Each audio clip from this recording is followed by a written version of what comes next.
Hey everyone, welcome to Books Amaze. My name is Avni, and today I'm going to talk about a question which has been asked so frequently on my Instagram, on my Facebook book club, and even here on YouTube, which is give us some tips to read non-fiction books, to choose non-fiction books. People always ask me, recommend me some good non-fiction books. And I feel like this is such a vague question and there's no straight away answer for this question. So I have prepared a list here, basically a very comprehensive list on which I would tell you how to choose your next non fiction read. But majorly मैं ये कहूँगी कि non fiction books 4 तरह की होती हैं. सबसे पहली होती है बेसिक सेल्फ हेल्प बुक, जो कि मैं बिगिनर रीडर्स को रिकमेंड करना चाहूँगी, जो आपको प्रोडक्टिविटी के बारे में बताती हैं, जो टाइम मैनेजमेंट बताती हैं, जो आपको पॉजिटिव रहना सिखाती हैं, जो आपको चैलेंजेस से लड़ना सिखाती हैं, जिसमें काफ़ी सारे एग्जाम्पल्स होते हैं, काफ़ी सारे स्टार्टअप्स के एग्जाम्पल होंगे, एथलीट्स के एग्जाम्पल होंगे, कंपनीज के एग्जाम्पल होंगे. Those are I believe basic generic self help books. Those are also good. I am not saying that they are bad, but I'd say they are good for beginner readers who are venturing into the world of non-fiction books. उसके लिए Dale Carnegie की books बहुत अच्छी हैं, Brian Tracy की books बहुत अच्छी हैं, कुछ दीपक चोपड़ा बुक्स बहुत अच्छी हैं, and then books like 7 Habits of Highly Effective People and Who Moved My Cheese, The Monk Who Sold My Ferrari, The Monk Who Sold His Ferrari and books like that. So ये सब basic self help books हैं जो आप पढ़ सकते हैं. Next category आती है about specific topics. For example if you want to learn about money, तो उस कैटेगरी की बुक्स होंगी, जैसे कि रिच डैड पुअर डैड या साइकोलॉजी ऑफ मनी या फिर स्टॉक्स वाली कुछ specific books. If you want to learn about parenting, तो आप उन बुक्स को चूज़ कर सकते हैं, पढ़ सकते हैं. If you want to learn about fitness, तो उस कैटेगरी की स्पेसिफिक बुक्स हैं. Then the next category is about how things work. For example, science fiction की बुक, या as I said money के बारे में कुछ पढ़ना हो.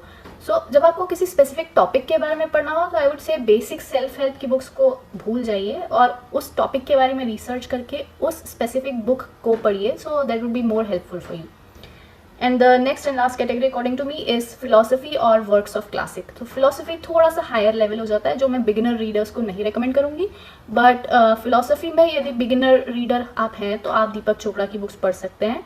कुछ फिलोसफी या फिर स्पिरिचुअल बुक्स के बीच का उनका लेवल होता है, and then you can jump on to higher level and to classics at last.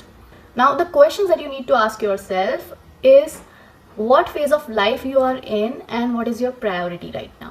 So for example, आप मान लीजिए पेरेंट बनने वाले हैं, तो आपको स्पेसिफिकली पेरेंटिंग की बुक्स पढ़ना चाहिए. आपको यदि स्टॉक्स में इन्वेस्ट करना है या आप घर खरीदने के बारे में सोच रहे हैं, तो आपको वैसी बुक्स पढ़ना चाहिए. तो बहुत इंपॉर्टेंट है कि आप किसी भी रैंडम व्यक्ति की एडवाइस लेकर कोई जेनेरिक सेल्फ हेल्प बुक ना पढ़ें, बिकॉज दुनिया में बहुत सारी बुक्स हैं पढ़ने के लिए और बहुत सारे लोग हैं जो बुक्स रिकमेंड करते रहते हैं, including myself. And I would say मत लो मेरा recommendation. Okay, if you want to learn about something, ask me a specific question कि मैम मुझे मनी के बारे में बुक बताइए, मुझे फिटनेस के बारे में बुक बताइए. I will do my research about that. क्योंकि ये मेरे साथ भी हुआ है. मेरी एक फ्रेंड ने मुझे एक बुक रिकमेंड करी थी, grit, and I was so fascinated by that topic कि ग्रिट है, how to be consistent in life and all of that. And at the time I was in a phase जब मुझे वो पढ़ना था, लेकिन मुझे वो बुक बिल्कुल अच्छी नहीं लगी. That was such a generic self help book for me with so many examples and it was not concise at all. Similarly, एक फ्रेंड ने एक बुक रिकमेंड करी थी जिसका नाम था switch. Again I found that book so generic. May be उन लोगों के लिए वो बुक अच्छी रही होगी, पर I was not a beginner reader at that time, और मुझे वो बहुत ही बेसिक बुक्स लगी और मुझे लगा मैंने ऐसी 50 बुक्स ऑलरेडी पढ़ी हुई है, there is nothing new in it, and those books didn't move me at all.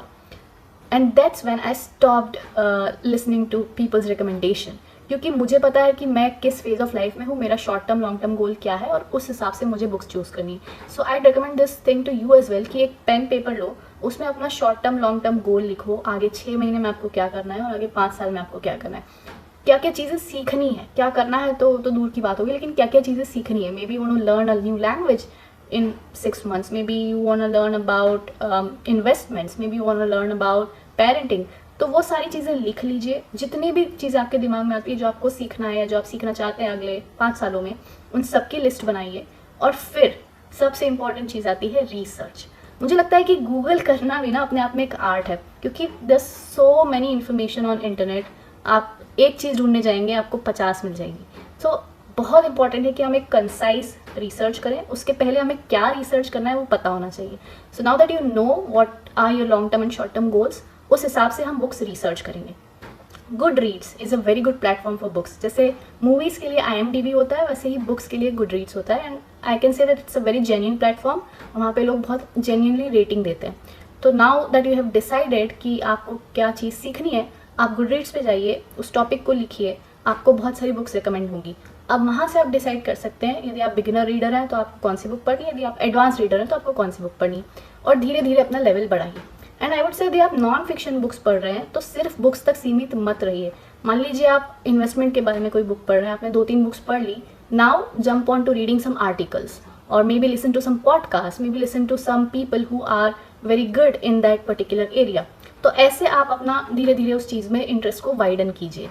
And the most important thing that I want to mention you guys, that it's okay to DNF a book. You don't have to finish a book if you are not liking it. Skim read एक अलग चीज़ होती है, which I'm also okay with when it comes to non-fiction books. But I'm really okay now to DNF a book. मुझे पहले लगता था कि किसी बुक को यदि मैंने उठाया तो मुझे उसे ख़त्म करना ही चाहिए. ये मतलब मेरे ईगो पे बात है कि मैं कैसे किसी बुक को ख़त्म नहीं कर पा रही हूँ. But that's a very very wrong approach, because you are trying to learn something. यदि आप कोई फिक्शन बुक पढ़ रहे हो तो बात अलग है. Even with that it's okay to leave it if you are not liking it, because life is too short to read so many bad books, right.